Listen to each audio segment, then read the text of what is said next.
출애굽기 26장. 열폭으로 성막을 만들어라. 그 천은 가늘게 꼰 모시실과 청색실과 자주색실과 홍색실로 그룹을 정교하게 수놓아 짠 것이라야 한다. 각 폭의 길이는 28자로 하고 너비는 넉자로 하되 폭마다 그 치수를 모두 같게 하여야 한다. 먼저 5폭을 옆으로 나란히 이어 한 벌을 만들고 또 다른 5폭도 옆으로 나란히 이어 한 벌을 만들어야 한다.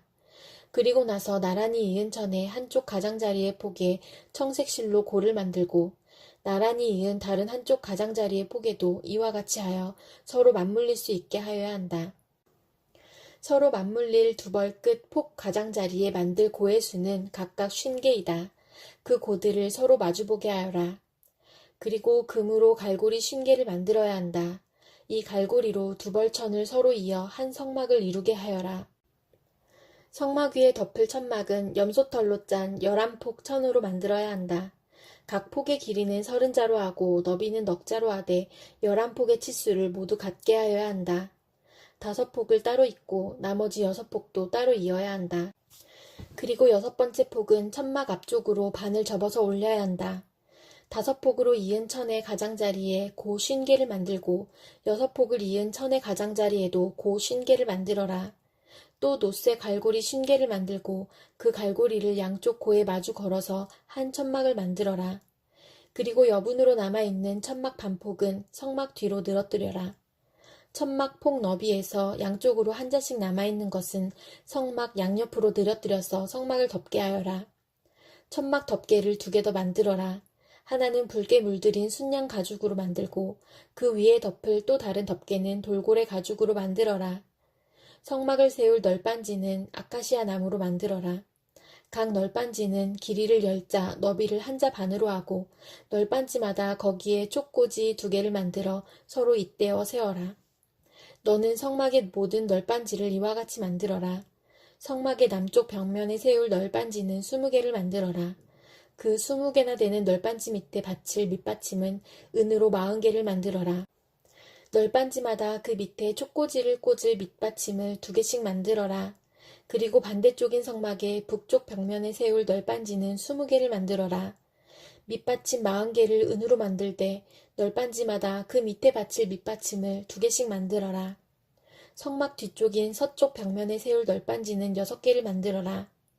성막 뒤쪽에 두 모퉁이에 세울 널빤지는 2개를 만들어라. 두 모퉁이에 세울 이 널빤지들은 밑에서부터 꼭대기까지 겹으로 세워서 완전히 한 고리로 연결하여라. 그 두 모퉁이를 다 이와 같이 하여라. 그러면 그것은 8개의 널빤지에 널빤지마다 그 밑에 밑받침이 2개씩이니 은 밑받침은 모두 16개가 될 것이다. 아카시아 나무로 가로다지를 만들어라. 성막 한쪽 옆 벽에 널빤지에 5개, 성막의 다른 한쪽 옆벽에 널빤지에 5개, 서쪽에 해당하는 성막 뒤 벽에 널빤지에 5개를 만들어라. 널빤지들의 가운데에 끼울 중간 가로다지는 이쪽 끝에서 저쪽 끝까지 미치게 하여야 한다. 널빤지에는 금을 입히고 가로다지를 꿰을 고리를 금으로 만들어라. 또 가로다지에도 금을 입혀라. 성막은 내가 이 산에서 너에게 보여준 규격대로 세워라. 청색실과 자주색실과 홍색실과 가늘게 꼰 모시실로 휘장을 짜고 그 위에 그룹을 정교하게 수를 놓아라. 휘장을 아카시아 나무로 만든 4기둥 위에 드리워야 하는데 기둥마다 거기에 모두 금을 입히고 금 갈고리를 달아야 하며 이 기둥들을 은으로 만든 4 밑받침 위에 세워야 한다. 너는 그 휘장을 갈고리에 걸어서 늘어뜨리고 그 휘장 뒤에 증거궤를 들여놓아라. 그 휘장이 너희에게 성소와 지성소를 구별할 수 있게 할 것이다. 지성소에 있는 증거궤는 속죄판으로 덮어라. 휘장 앞으로는 북쪽에 상을 차려놓고 그 상의 맞은 쪽인 성막의 남쪽에는 등잔대를 놓아라. 청색실과 자주색실과 홍색실과 가늘게 꼰 모시실로 수를 놓아 장막 어기를 가리는 막을 짜라. 아카시아 나무 기둥 5을 만들어서 거기에 금을 입히고 금 갈고리를 만들어 붙여서 이 막을 치는 데 쓰도록 하여라. 그리고 밑받침 5은 노쇠를 부어 만들어라. 요한복음 5장. 그 뒤에 유대 사람의 명절이 되어서 예수께서 예루살렘으로 올라가셨다. 예루살렘에 있는 양의 문 곁에 히브리 말로 베드자다라는 못이 있는데 거기에는 주랑이 5 있었다. 이 주랑 안에는 많은 환자들, 곧 눈먼 사람들과 다리 저는 사람들과 중풍병자들이 누워 있었다. 그들은 물이 움직이기를 기다리고 있었다. 주님의 천사가 때때로 못에 내려와 물을 휘저어 놓는데 물이 움직인 뒤에 맨 먼저 들어가는 사람은 무슨 병에 걸렸든지 나았기 때문이다. 거기에는 38패가 된 병자 한 사람이 있었다. 예수께서 누워있는 그 사람을 보시고 또 이미 오랜 세월을 그렇게 보내고 있는 것을 아시고는 물으셨다. 낫고 싶으냐? 그 병자가 대답하였다. 주님, 물이 움직일 때에 나를 들어서 못에다가 넣어주는 사람이 없습니다. 내가 가는 동안에 남들이 나보다 먼저 못에 들어갑니다. 예수께서 그에게 말씀하셨다. 일어나서 내 자리를 걷어가지고 걸어가거라. 그 사람은 곧 나아서 자리를 걷어가지고 걸어갔다. 그날은 안식일이었다. 그래서 유대 사람들은 병이 나은 사람에게 말하였다. 오늘은 안식일이니 자리를 들고 가는 것은 옳지 않소. 그 사람이 대답하였다. 나를 낫게 해주신 분이 나더러 내 자리를 걷어가지고 걸어가거라 하셨소. 유대 사람들이 물었다. 그대에게 자리를 걷어가지고 걸어가라고 말한 사람이 누구요? 그런데 병 나은 사람은 자기를 고쳐주신 분이 누구인지를 알지 못하였다. 거기에는 사람들이 많이 붐비었고 예수께서는 그곳을 빠져나가셨기 때문이다. 그 뒤에 예수께서 성전에서 그 사람을 만나서 말씀하셨다. 보아라, 내가 말끔히 나았다. 다시는 죄를 짓지 말아라. 그리하여 더 나쁜 일이 너에게 생기지 않도록 하여라. 그 사람은 가서 자기를 낫게 하여 주신 분이 예수라고 유대 사람들에게 말하였다. 그 일로 유대 사람들은 예수께서 안식일에 그러한 일을 하신다고 해서 그를 박해하였다. 그러나 예수께서는 그들에게 말씀하셨다. 내 아버지께서 이제까지 일하고 계시니 나도 일한다. 유대 사람들은 이 말씀 때문에 더욱더 예수를 죽이려고 하였다. 그것은 예수께서 안식일을 범하셨을 뿐만 아니라 하나님을 자기 아버지라고 불러서 자기를 하나님과 동등한 위치에 놓으셨기 때문이다. 예수께서 그들에게 말씀하셨다. 내가 진정으로 너희에게 말한다. 아들은 아버지께서 하시는 것을 보는 대로 따라할 뿐이요 아무것도 마음대로 할 수 없다. 아버지께서 하시는 일은 무엇이든지 아들도 그대로 한다. 아버지께서는 아들을 사랑하셔서 하시는 일을 모두 아들에게 보여주시기 때문이다. 또한 이보다 더 큰 일들을 아들에게 보여주셔서 너희를 놀라게 하실 것이다. 아버지께서 죽은 사람들을 일으켜 살리시니 아들도 자기가 원하는 사람들을 살린다. 아버지께서는 아무도 심판하지 않으시고 심판하는 일을 모두 아들에게 맡기셨다.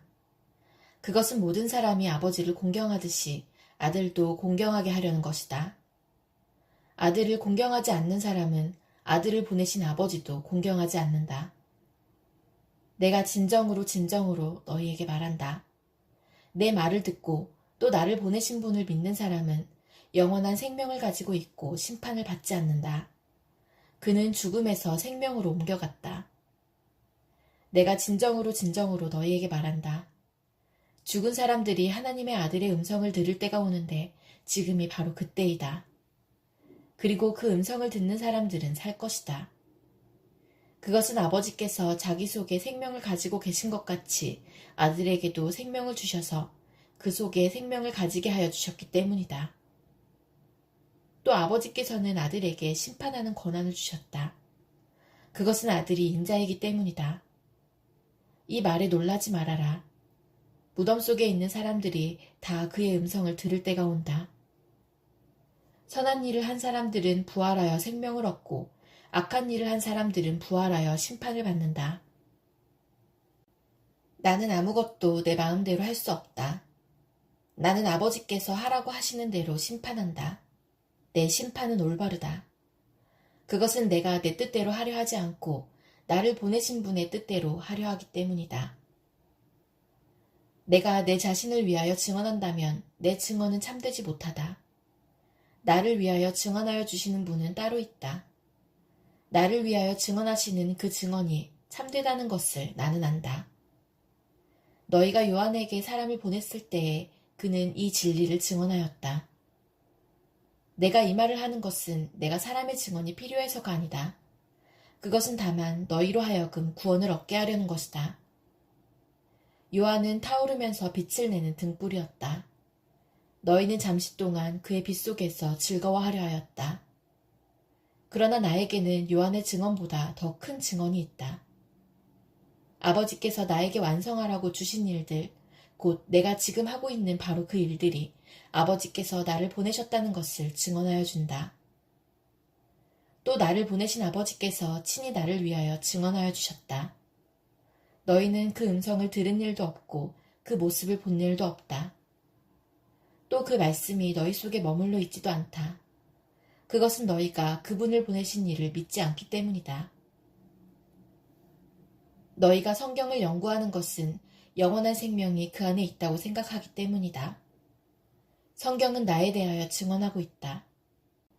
그런데 너희는 생명을 얻으러 나에게 오려고 하지 않는다. 나는 사람에게서 영광을 받지 않는다. 너희에게 하나님을 사랑하는 마음이 없는 것도 나는 알고 있다. 내가 내 아버지의 이름으로 왔는데 너희는 나를 영접하지 않는다. 그러나 다른 이가 자기 이름으로 오면 너희는 그를 영접할 것이다.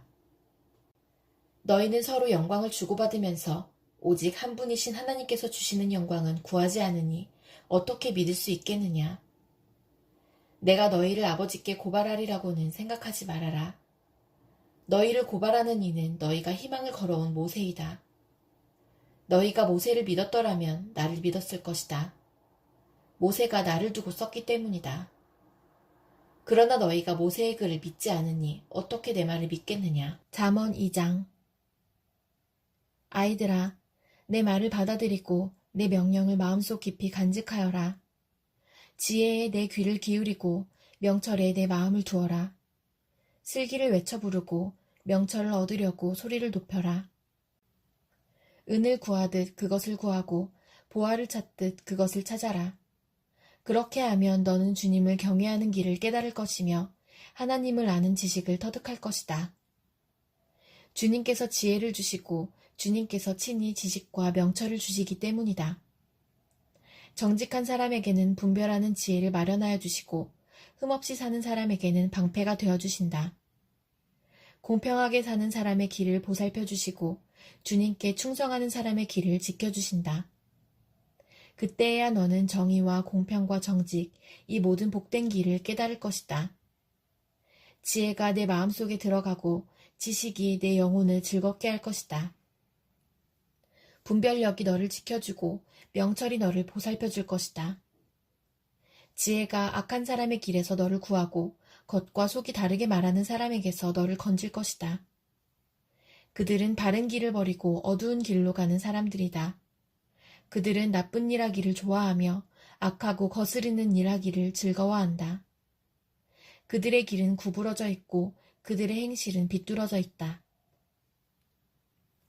지혜가 너를 음란한 여자에게서 건져주고 너를 꾀는 부정한 여자에게서 건져줄 것이다. 그 여자는 젊은 시절에 짝을 버리고 하나님과 맺은 언약을 잊은 여자이다. 그 여자의 집은 죽음에 이르는 길목이요 그 길은 죽음으로 내려가는 길이다. 그런 여자에게 가는 자는 아무도 되돌아오지 못하고 다시는 생명의 길에 이르지 못한다. 그러므로 너는 선한 사람이 가는 길을 가고 의로운 사람이 걷는 길로만 걸어라. 세상은 정직한 사람이 살 곳이요 흠없는 사람이 살아남을 곳이기 때문이다. 그러나 악한 사람은 땅에서 끊어지고 진실하지 못한 사람은 땅에서 뿌리가 뽑힐 것이다. 갈라디아서 1장.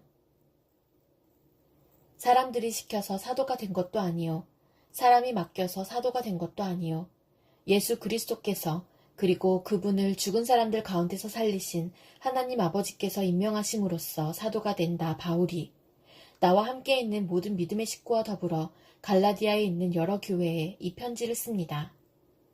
우리 아버지 하나님과 주 예수 그리스도께서 내려주시는 은혜와 평화가 여러분에게 있기를 빕니다. 예수 그리스도께서는 하나님 우리 아버지의 뜻을 따라 우리를 이 악한 세대에서 건져주시려고 우리의 죄를 대속하기 위하여 자기 몸을 바치셨습니다. 하나님께 영광이 영원무궁하도록 있기를 빕니다. 아멘. 여러분을 그리스도의 은혜 안으로 불러주신 분에게서 여러분이 그렇게도 빨리 떠나 다른 복음으로 넘어가는 데는 나는 놀라지 않을 수 없습니다. 실제로 다른 복음이 있는 것은 아닙니다.